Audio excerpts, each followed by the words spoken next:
Hello दोस्तों, good morning, Radhe Radhe, हर हर महादेव।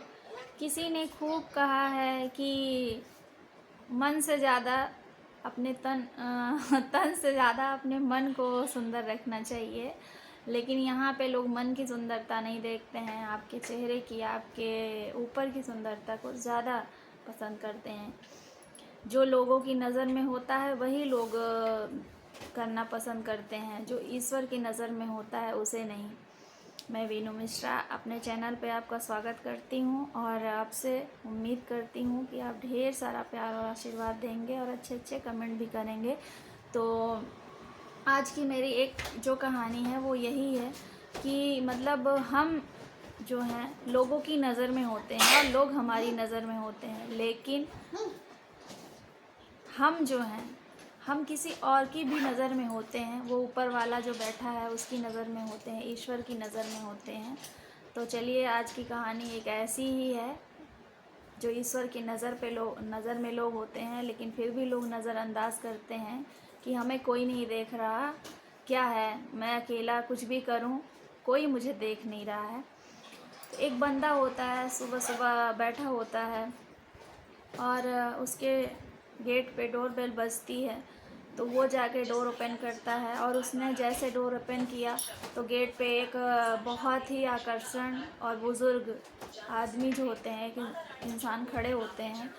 तो वो जो बंदा होता है उसने पूछा, हाँ जी बताइए, मैंने आपको पहचाना नहीं।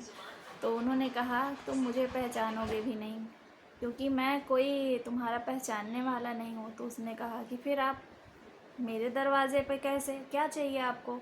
तो उन्होंने कहा, मैं भगवान हूँ, आज का पूरा दिन मैं तुम्हारे साथ हूँ और तुम्हारे साथ ही रहूँगा, सिर्फ तुम्हें दिखूँगा, बाकी किसी को नज़र नहीं आऊँगा। तुम्हें जो जो करना है वो तुम करते रहना, लेकिन आज पूरा दिन तुम मेरे साथ रहोगे, मेरी नज़र में रहोगे। तो उसने कहा, ऐसे थोड़ी होता है कि भगवान स्वयं आएंगे और मेरे साथ रहेंगे। उसने कहा, अच्छा आइए, अंदर आइए। सोफे में बैठ जाता है और जैसे कि उसकी रोज़ की आदत होती है, अपनी माँ को बोलता है, माँ चाय लाओ। माँ एक कप चाय लेकर आती हैं। तो वो देखता है कि अरे माँ को ये नज़र नहीं आ रहे हैं, क्योंकि वो भाई साहब जो थे वो भी बगल में आके सोफे पे बैठे हुए थे। लेकिन माँ से उसने पूछा कि माँ, मेरे अलावा तुम्हें और भी कोई दिख रहा है? तो माँ ने कहा, कैसी बातें कर रहा है, जब तू अकेला बैठा है तो ही दिखेगा ना। उसने कहा, इसका मतलब ये सच में भगवान है, कोई बात नहीं। माँ ने उसको चाय दिया। जैसे उसने चाय पिया, उसकी डेली की आदत थी, वो चिल्ला के बोलता था कि माँ कैसी चाय बनाई है। तो उसने चाय एक सिप पिया, 1 सिप उसने चाय पी। तो जैसे ही वो चिल्लाने जा रहा था तो उसे याद आया, उसने कहा माँ। तो फिर उसे याद आया कि अरे यार, आज मेरे सामने भगवान बैठे हुए हैं, कम से कम अगर आज मैं भगवान के सामने अपनी माँ पे चिल्लाऊंगा तो वो क्या सोचेंगे मेरे बारे में कि ये अपनी माँ पे भी चिल्लाता है। तो उसने कहा कि कोई बात नहीं माँ, चीनी थोड़ी ज़्यादा थी चाय में, लेकिन मैं पी लूँगा। माँ को भी बहुत ताज्जुब हुआ कि ऐसे तो रोज़ बहुत बड़े नखरे करता था कि चाय में ये है वो है, और आज बिना कुछ कहे चाय में चीनी ज़्यादा है फिर भी पी लिया। कोई बात नहीं।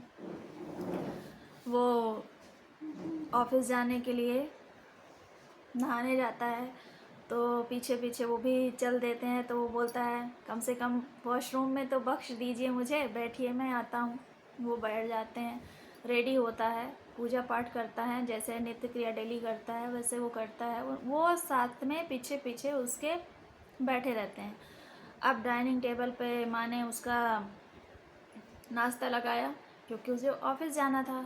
तो नाश्ते में जो भी बना था उसने बड़े ही प्यार से पूछा माँ से, माँ आज क्या बनाया है? माँ ने कहा, सारे तेरी ही पसंद की चीज़ें डेली बनती है, वही आज भी बनी। वो खाने जा रहा था, लेकिन फिर उसे याद आया, बगल में भगवान जी जो थे उसके बगल में डाइनिंग टेबल के में एक चेयर में वो भी बैठे हुए थे, उसी के बगल में बैठे थे। उसने खाने से एक निवाला लिया और बोला, प्रभु ये पहला निवाला आपके लिए।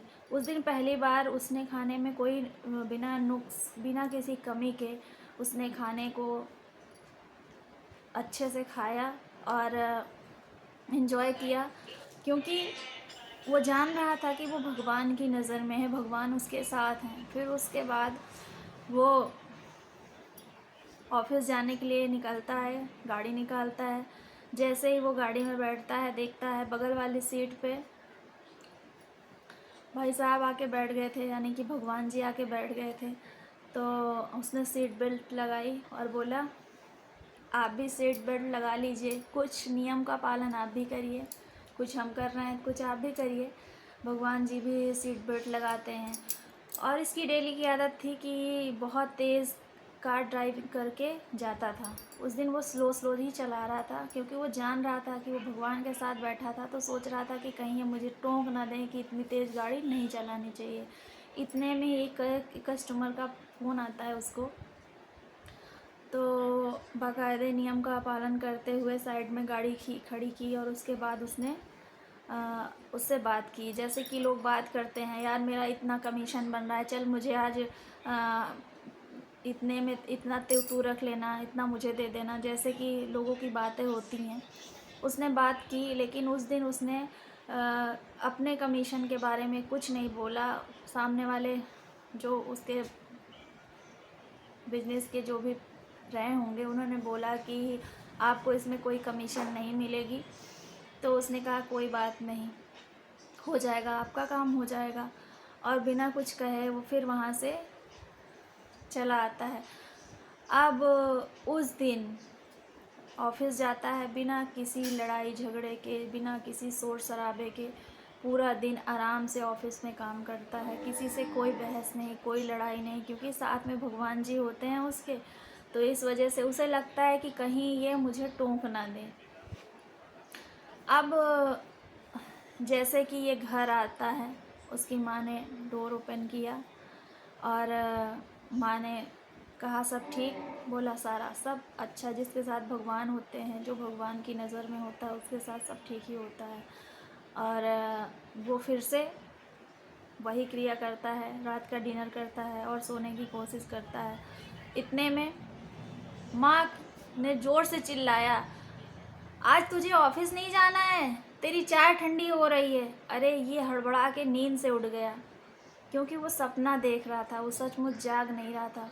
क्योंकि हकीकत में तो भगवान जल्दी आते नहीं, सपने में आते हैं। पर हाँ, कुछ सपने ऐसे होते हैं जो हमें नींद से जगा देते हैं। और जो सपने हमें नींद से जगा दें, जिस सपने से हमें प्रेरणा मिले कि नहीं, हमें अच्छा काम करना चाहिए, हमें अच्छा बनना चाहिए, क्योंकि हमें आज नहीं तो कल ये दुनिया को छोड़ के उन्हीं के पास जाना है। तो हम जब उनकी नज़र में हैं तो हमें किसी का दिल नहीं दुखाना चाहिए। तो उस दिन से उसने अपने आप को उसी तरह कर लिया जैसे कि उसने सपने में अपने आप को देखा था। तो मेरी तो बस सबसे यही गुजारिश है कि आप लोग भी अपने अपने अंदर थोड़ा बहुत सुधार लाएं, और मैं भी लाने की कोशिश करूँगी। राधे राधे, हर हर महादेव।